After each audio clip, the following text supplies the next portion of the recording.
है तो बैलेट से चुनाव कराने में क्या दिक्कत है? बेहतर तो यही होगा कि अब यहाँ आगे सभी छोटे बड़े चुनाव पूर्व की तरह सीधे बैलेट पेपर से ही कराए लगे तो सी ईवीएम से हर कोई जानता है कि वोट चोरी हो जाते हैं।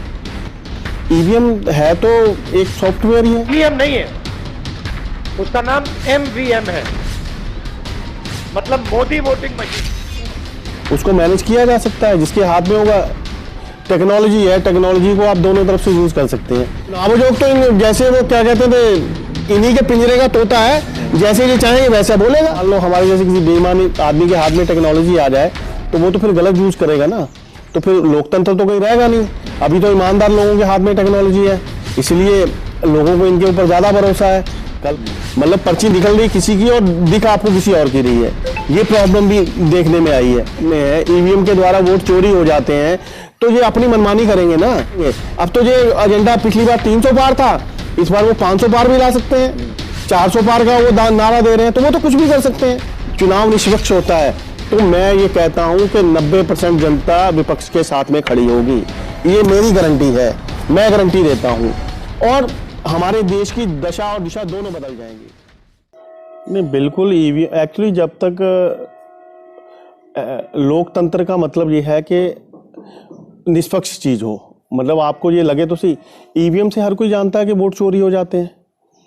पहले बीजेपी वाले भी यही आरोप लगाते थे कि वोट चोरी हो जा रहे हैं। अब तो शरेआम यहाँ पे आपके रुझान जो है कि दूसरे के पक्ष में आ रहे हैं, वहाँ सरकार किसी और की बन जा रही है, अप्रत्याशित रूप से बन जा रही है। ईवीएम है तो एक सॉफ्टवेयर ही है, उसको मैनेज किया जा सकता है, जिसके हाथ में होगा टेक्नोलॉजी है, टेक्नोलॉजी को आप दोनों तरफ से यूज़ कर सकते हैं, अच्छे में भी कर सकते हैं, बुरे में भी कर सकते हैं।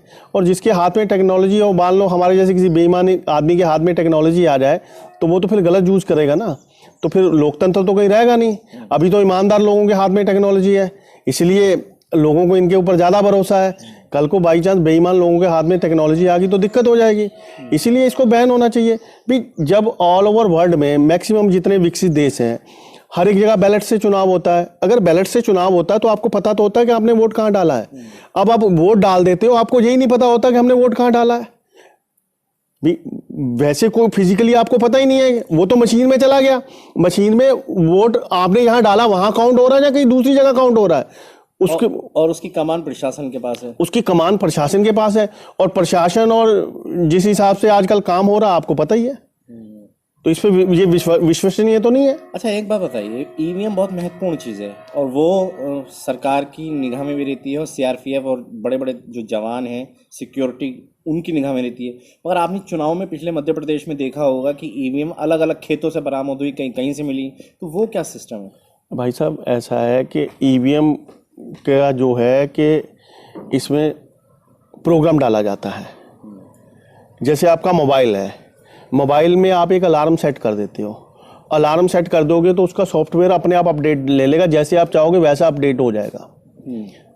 पहले हम लोग ये सोचते थे जो पर्चियां निकल रही हैं वो सही हैं, लेकिन अब वो सुप्रीम कोर्ट के वकीलों ने ये भी दिखा दिया कि पर्चियों के साथ भी आंखों का धोखा हो जाता है। मतलब पर्ची निकल रही किसी की और दिख आपको किसी और की रही है, ये प्रॉब्लम भी देखने में आई है। लेकिन जब आपको किसी को विश्वास नहीं है उस चीज़ के ऊपर तो उसे क्यों लागू करना है? तो बैलेट से चुनाव कराने में क्या दिक्कत है?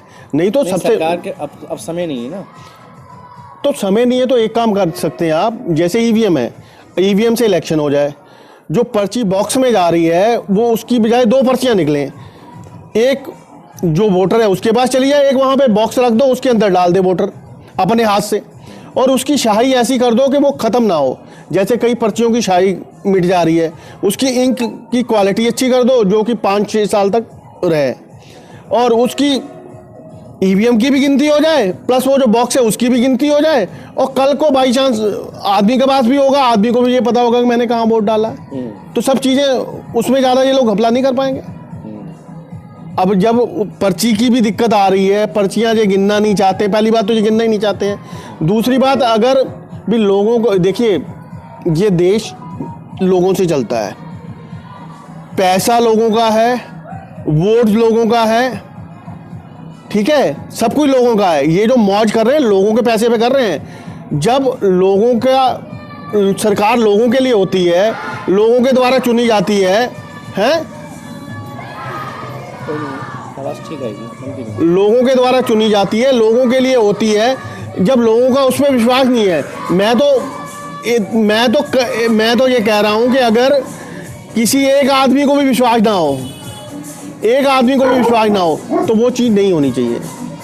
अब तो देश की ज़्यादातर जनता जो ये कह रही है कि भी ईवीएम में घपला है, पहले ये लोग भी कहते थे, अब भी ईवीएम इतनी अच्छी कैसे होगी, इतनी सुरक्षित कैसे होगी? अच्छा, एक चीज़ और भी है, चुनाव आयोग जो है कंट्रोल बना हुआ है क्योंकि लोकतंत्र का गला घोटा जा रहा है, विपक्ष आरोप लगा रहा है।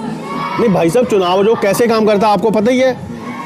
चुनाव आयोग की जो कार्रवाई होती है विपक्ष के नेताओं के ऊपर ही तो कार्रवाई होती है, पक्ष वालों के कभी होती है? बताओ, प्रधानमंत्री कैसे गाली गलौज करते हैं, किस तरह से बात करते हैं, उनके ऊपर कभी कोई कार्रवाई हुई है? नहीं हुई है। तो चुनाव आयोग तो जैसे वो क्या कहते थे, इन्हीं के पिंजरे का तोता है, जैसे ये चाहेंगे वैसा बोलेगा। लग रहा है आपको कठपुतली बना हुआ है चुनाव? बिल्कुल बना हुआ है। बीच में भी चुनाव आयोग का जो चयन होता है ये जो सरकार द्वारा हो रहा है ना, बीच में सीजीए जो आपके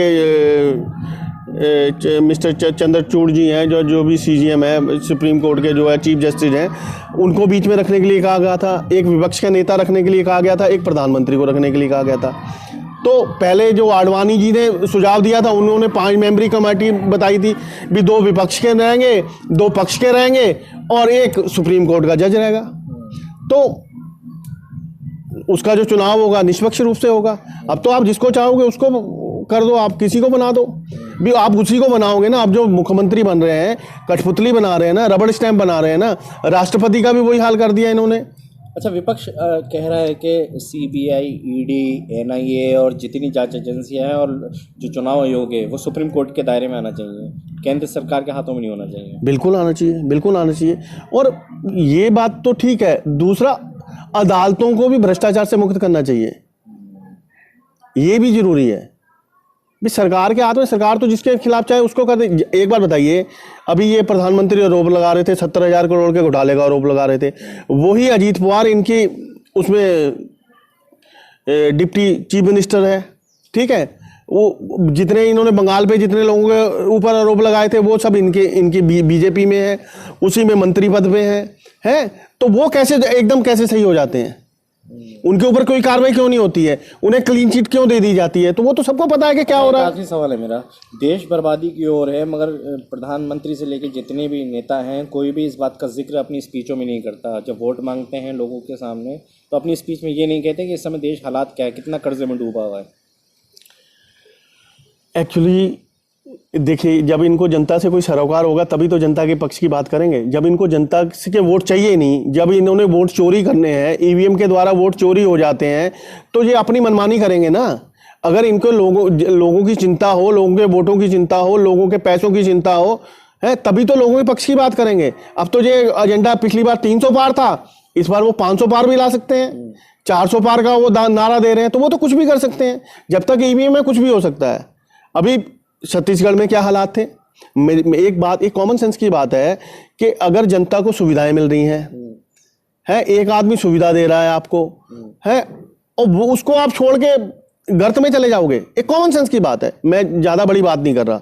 एक आदमी ने आपसे झूठे वादे किए, 2 करोड़ रोजगार प्रतिवर्ष देने के वादे किए, 15 से 20 लाख आपके अकाउंट में यूं ही आ जाना था काला धन आने से, स्मार्ट सिटी के वादे किए, वो अपने किसी वादे पे खरा नहीं उतरा, ठीक है। और एक सिलेंडर सस्ता होना था, पेट्रोल डीजल के दाम सस्ते होने, सब चीजें सस्ती होनी थी, वो अपने किसी भी वादे पे खरा नहीं उतरा है। और अचानक आपको एक चीज मिल रही है, उस पर आप लात मार दोगे। ये तो सोचने का विषय है ना। मैं कह रहा हूं कोई बिल्कुल भी जिसको अकल नहीं होगी वो भी ऐसा काम नहीं करेगा। मतलब जो बिल्कुल पढ़ा लिखा नहीं होगा, एक दिहाड़ी मजदूर होगा, अगर उसे कोई अच्छी चीजें मिल रही होगी तो उसे ग्रहण करना चाहेगा, उसको कंटिन्यू करना चाहेगा, उस पर लात नहीं मारेगा।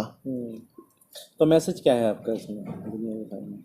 मेरा ये कहना है, देखिए, हमने विपक्ष से बात की थी, हमारे पास पूरा सिस्टम है, आप उसे ग्रहण कर लीजिए। इस देश की दिशा और दशा हम बदल देंगे।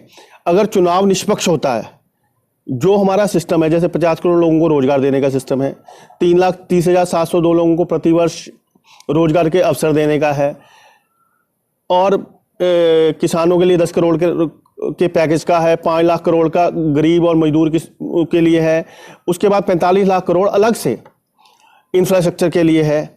तो ये सब चीज़ें अगर लोगों को मिलेगी, जैसे टोल टैक्स का विषय है, गाड़ियों का विषय है, जो बेसिक जनता के मुद्दे हैं, जनता के मुद्दे आधारभूत सुविधाओं का है, जैसे पक्की व चौड़ी सड़कें, सीवरेज, पानी, शिक्षा, स्वास्थ्य, सुरक्षा, रोजगार, सोशल सिक्योरिटी, अमन चैन, देश में सबका साथ, सबका विकास, सबका विश्वास, इस टाइप का होना चाहिए। ये कहते हैं लेकिन करते नहीं है, ग्राउंड लेवल पे नहीं है ये चीज़ें। अगर इन सब चीज़ों को करना है, चुनाव निष्पक्ष होता है, तो मैं ये कहता हूँ कि 90% जनता विपक्ष के साथ में खड़ी होगी।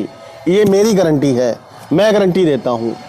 ठीक है, मुझसे बात करें, बात करके अपने मैनिफेस्टो में वो चीज़ें लाएं और हमारे देश की दशा और दिशा दोनों बदल जाएंगी।